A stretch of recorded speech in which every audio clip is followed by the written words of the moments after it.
Balai Pengelola Kereta Api Ringan Sumsel menerangkan awalnya sudah ada peminat untuk pengelolaan aset dari pihak ketiga, namun karena pandemi COVID-19 harga belum sesuai.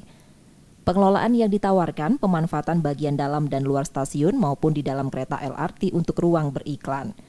LRT Sumsel beroperasi di rel sepanjang 23,4 km, kereta resmi beroperasi 2018, memiliki 13 stasiun tersebar mulai dari Bandara Sultan Mahmud Badarudin II hingga stasiun OP Mall di kawasan Jakabaring.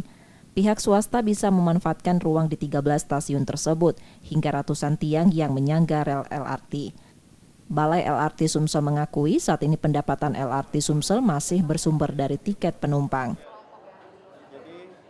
Jadi seperti di MRT atau itu sudah ada, misalnya stasiun BNI City gitu ya, itu yang di Jakarta. Nah ini mungkin nanti kita juga akan menggerakkan, apakah ini ada yang tertarik, silahkan kami persilahkan dan kami sangat terbuka untuk membuka kesempatan kerjasama. Untuk tiket LRT masih mendapat subsidi pemerintah pusat karena masuk dalam kategori tarif kereta perintis. Tarif masih dipatok Rp5.000 antar stasiun dan Rp10.000 untuk perjalanan dari dan ke stasiun Bandara SMB 2 Palembang. Jika Balai Pengelola LRT mampu menggenjot pendapatan di luar bisnis utama, ada potensi untuk mengurangi subsidi.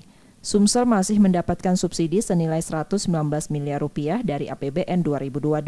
Subsidi tersebut digunakan untuk operasional dan perawatan LRT. Purwantoro, Kompas TV, Palembang, Sumatera Selatan.